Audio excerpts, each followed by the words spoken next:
favorite role. All right, so you're going to... All right, James Kirk, of course.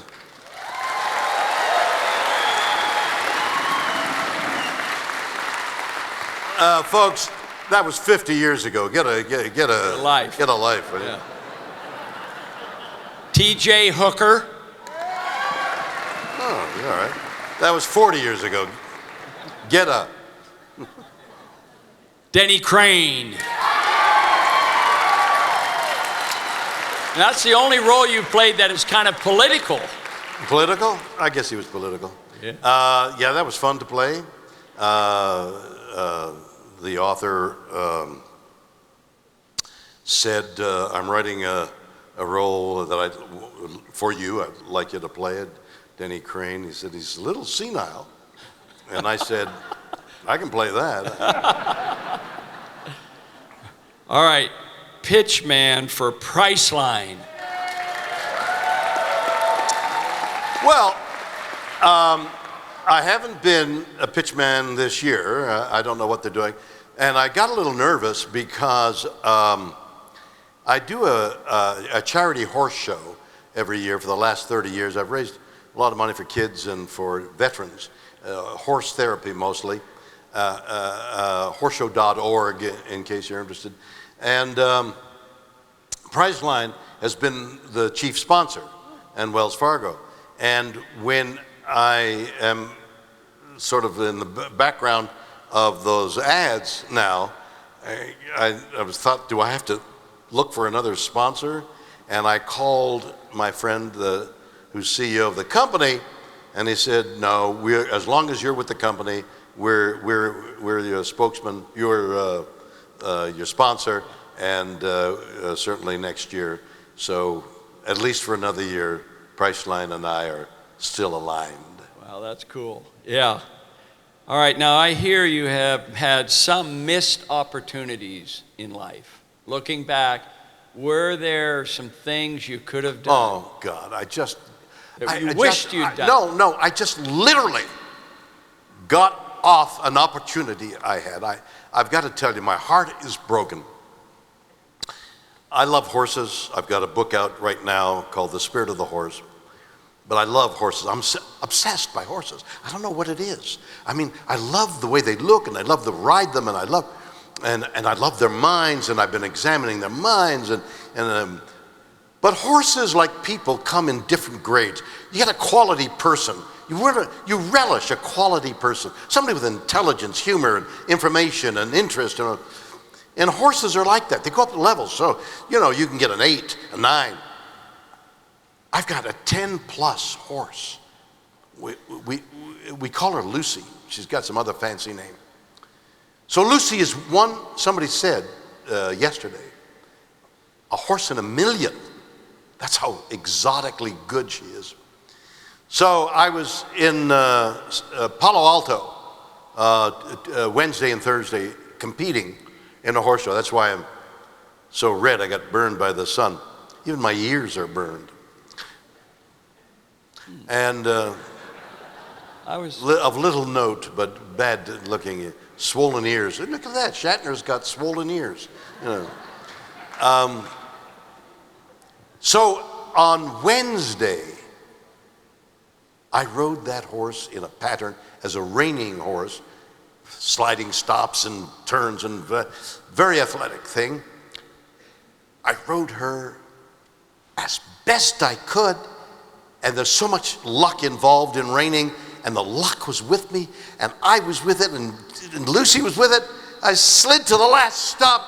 The stands broke open in applause. I had ridden that horse as best I could. It was the best riding I've ever done. I got a great score, highest score I've ever gotten. Fantastic. But I hadn't ridden Lucy much because Lucy's got a little problem with her left front leg, and we got to baby her.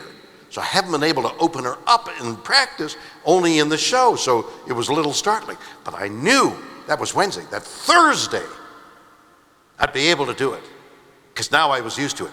And these sliding stops slide 30 feet, and then you do a rollback. Sometimes you do it to the fence, depending on the pattern. Sometimes you do it to the judge, depending on the pattern. So roll back, turn away from the judge, turn to the judge. I'm riding Lucy better than I ever have, even the day before, and I slide to a stop, and I turn the wrong way. I was disqualified on this great horse who's hanging there by a ligament. And that's the worst opportunity. That's an opportunity that I missed. I'm heartbroken. As I tell you, I'm welling up. And here maybe it's the water. I thought your missed opportunity is you could have been host of Family Feud. I don't know about that one. Is that in my? It's in Wikipedia. Is it in Wikipedia? Yeah, it's Wikipedia. They lied. So do you think of yourself as a Canadian or an American? Oh. I've got my Canadian passport. I'm going to celebrate my sister's 90th birthday a week from this Sunday in Canada. She's still alive? She's still alive, and actually, it'd be funny if I said, no, we're going to celebrate her birthday and she's dead. But she may die directly after the celebration. So her family's renting a boat. We're going to go on the St. Lawrence River. So I'm going up to Canada, and I'll be a Canadian. I'll say out, about, and house. I used to say out, about, and house. And I struggled in my early years in the United States. Out, about, house, out, about, house. And then one day I brought a pair of shoes in to a shoemaker. And the guy looked at me, he says, "You're Canadian, aren't you?" I said, "Yeah." He says, "You know how I know?" And I said, "Yeah, it's the way I say out, about, and house."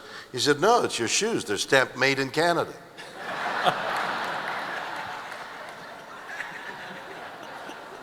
True story. Oh my gosh. So now I watched this Better Late Than Never, the Asian one. And yeah.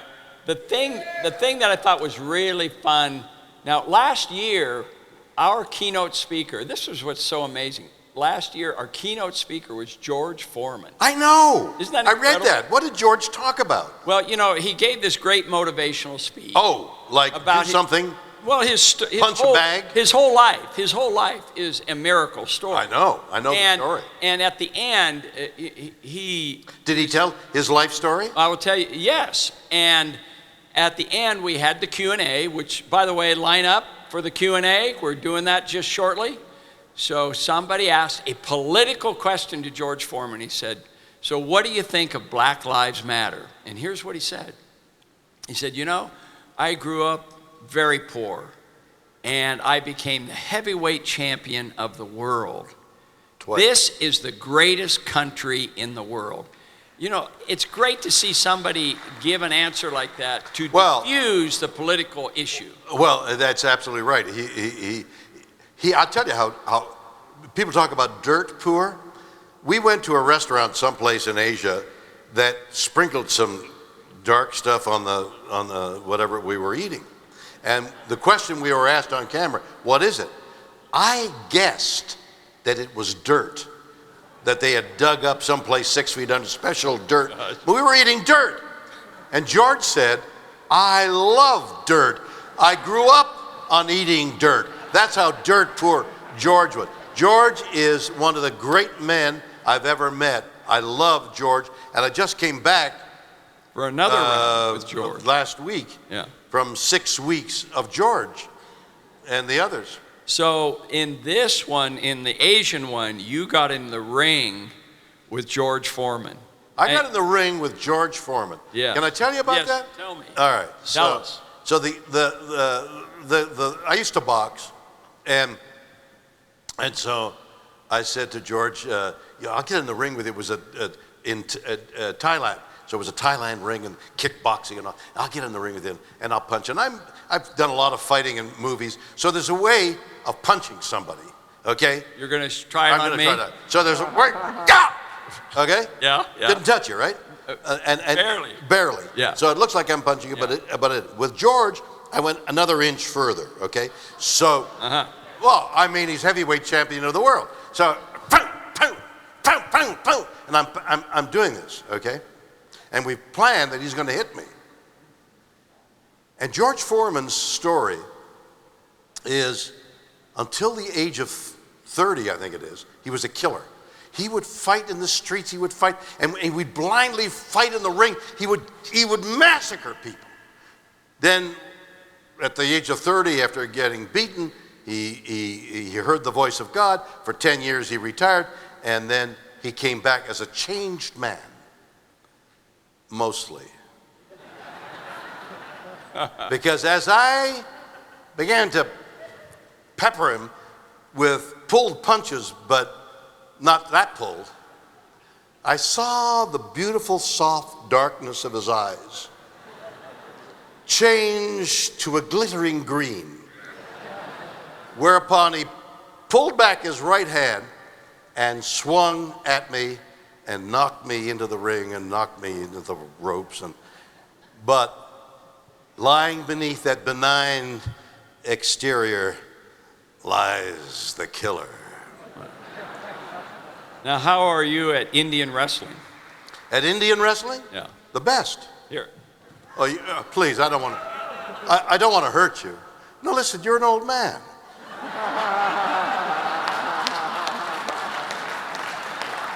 You're right, I am. What are you going to do? What are you going to do? What are you going to do? What are you going to do? What are you going to do? What are you going to do? This guy is 86 years.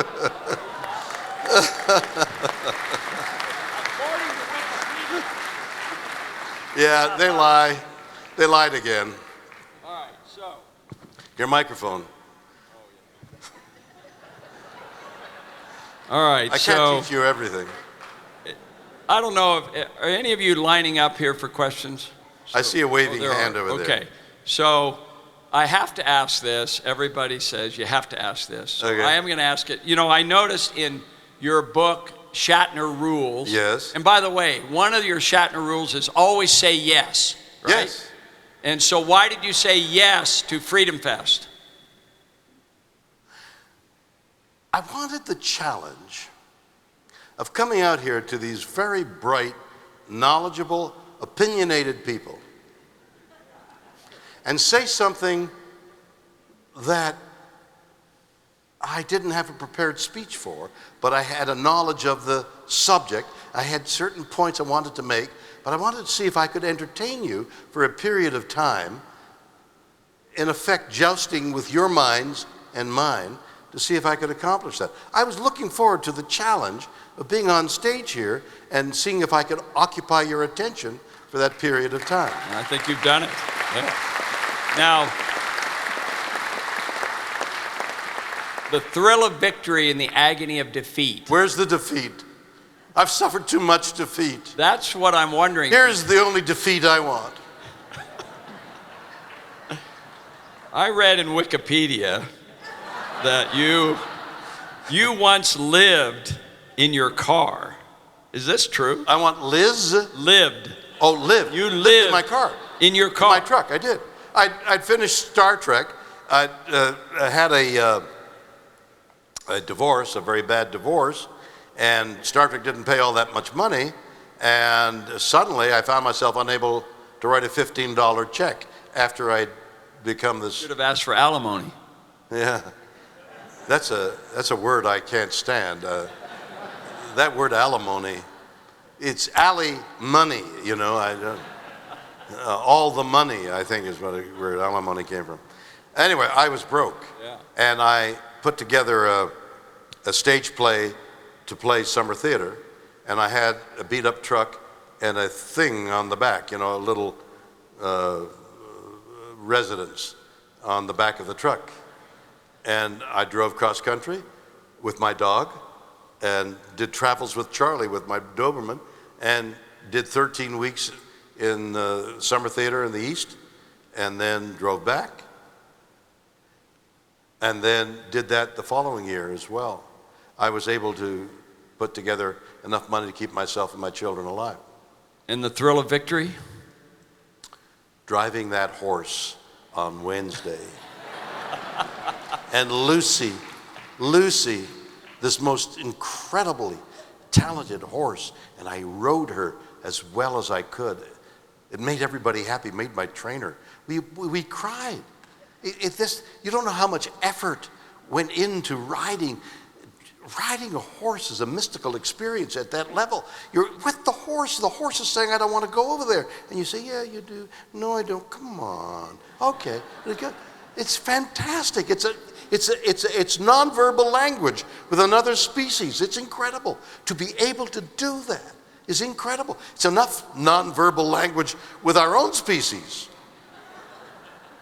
My granddaughters on their phone. It's a nonverbal language. So one of the things I love about your books is that you do your own audio tapes, your own audio books. Yes. It's in your voice. Yes. So this book on horses, same thing. Oh, yes. It's just great. Well, let's open it up to questions. I can't see. Oh, over here. So let's start with the first question.